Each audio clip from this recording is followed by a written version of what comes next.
wish you good. There you go. Let's keep Hal here and let's go to the phone. You don't mind, do you, Hal? That'd be fine. Okay, double bonus time. Where are we going, Georgia? We're going to Canton, Ohio to speak with Roger. Ah, the home of the Hall of Fame. Hello, Roger. How you doing, Bob? I'm just fine. Thank you for staying up. It's the wee small hours of the morning where you are. It's a little after 2 o'clock. Well, we're going to make it worth your while. What's on your mind? Okay, I got a question for Tony, of course. Okay. And, okay, this has to do with refinancing of a property I have. I've got a property that I used my equity in my property, my own personal property, to buy this property. Okay, and I've used an equity line of credit, paid cash for it. How should I refinance this, with a fixed rate or an ARMS, or how do you suggest? Well, first thing I suggest you turn your television down because you're hearing about a 1.5-second delay, and that's hurting your answers. Okay. Okay. All right. Now, don't get an ARMS. First answer that I'm going to tell you is don't get an accelerated rate mortgage unless you know exactly what you're doing. Unless you know that the cap, and I would never go over more than 5% from where you are, and no more than 0.5% in any one given year. Then you can't get hurt. But if you just have an open adjustable rate mortgage, you can get killed. I think fixed rate mortgages are low enough right now that you could refinance and get a 12, maybe 11.5 and a fixed rate, and you'll be happy, because I personally believe that interest rates are going to be 20 to 27% before President Reagan leaves office. Well, that's pretty high. Okay, Hal Morris may be interested in what I did with my first property I bought. I bought it at a sheriff's sale, and I used the equity line of credit with the sheriff's sale, and it did need some fix-up quite a bit. We went in, we bought it for $18,100, and we put $10,000 in it, and the house appraised for $45,000, and we refinanced through FHA for 85% of the value. So we walked out of there after we lease optioned it for several years with about $13,700 in our pockets. Roger, that's super. That's what it's all about. Nothing, and Tony feels the same way. Nothing makes either one of us happier than to hear you say what you just said, that you went out and were able to make some money in a real estate deal. Isn't that the way you feel? What do you do for a living? Roger? Yeah, what'd you say? What do you do for a living, Roger? What I do? I work in a steel mill. All right, that's the exciting part, because anybody can do it. Roger, you have no real estate formal education, right? Well, not with real estate, no. That's what I'm talking about. See, anybody can. Deals are so simple if people would just forget all the fancy stuff, and if a deal gets too tough, walk away from it. There's too many easy deals out there, like Roger just talked about, that make sense, that you can do if you find a motivated seller, either in foreclosure, or the person's getting transferred, or there's divorce involved, or he just wants to get rid of it for tax reasons. Whatever the reason is, Okay, Tony, one more question. Quick. Okay, after I refinance this, okay, and get it on a fixed rate and borrow whatever I can to get the cash back, FHA no longer is giving the cash back. Okay, from what I understand from the lenders. Okay, but after I go through a lender and get my fixed rate, okay, is it better to go with a lease option like I did on the first one? And that produces a positive cash flow. Is that the best way for me to go? There's no best way to ever do anything, Roger. You have to look at your whole financial picture.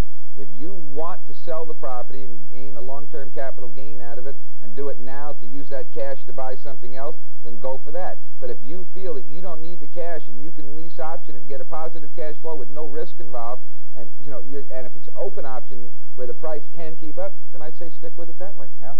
Okay, what I'm saying on this property is the property that I just bought, I paid $24,000.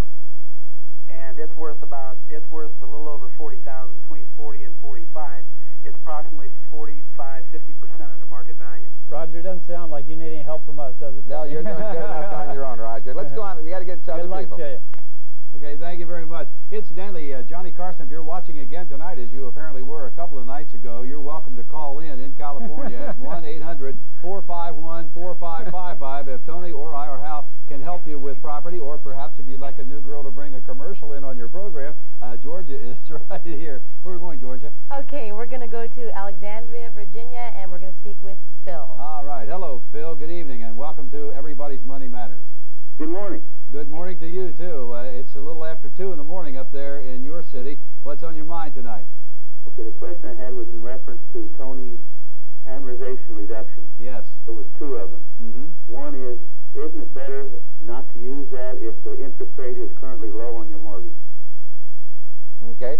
Well, there's an old theory. if you're in the 50% tax bracket, should you have negative cash flow because you can write off 50%? Well, you can write off 50%, but you still got to pay on the other 50%.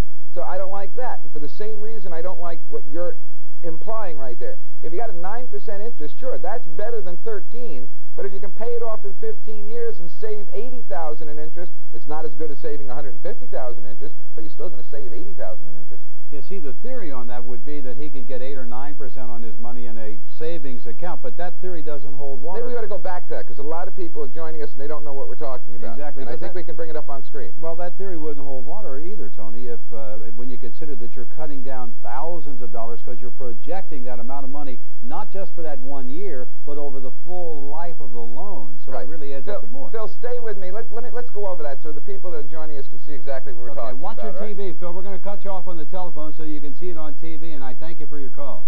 Okay. All right. Okay, Tony, let's go to it. All right. Let's see if they can bring it up right there. Okay, this has to There we do go. with yeah. Now this is a $100,000 mortgage at 30 years at 13%.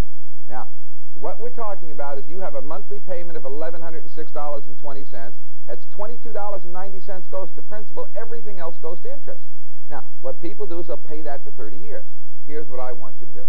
I want you to pay the $1,106.20, but I also want you to pay the $23.15 principal amount that's due for your second payment. You add that on to your first payment. You know what happens?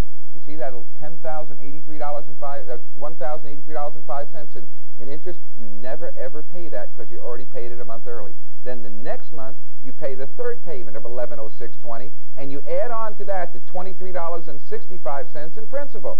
Guess what? The number 4 interest goes away, and you do the same thing every month.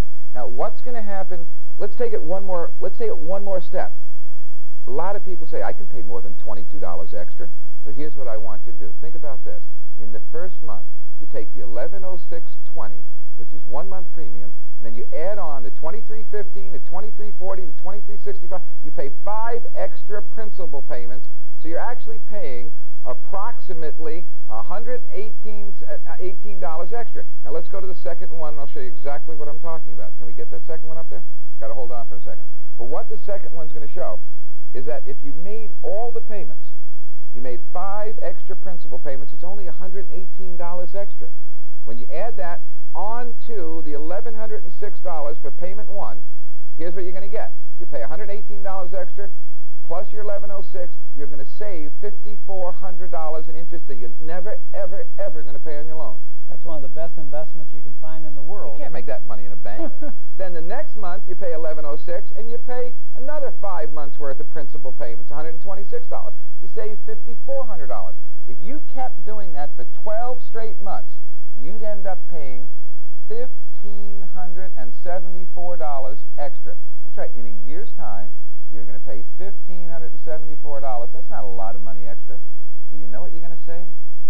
You will save $52,628 in interest, money that you'll never have to pay to the bank. It's just amazing when you stop and think about it. That is phenomenal. While you're thinking about Everybody that, has the cash you're doing. thinking about other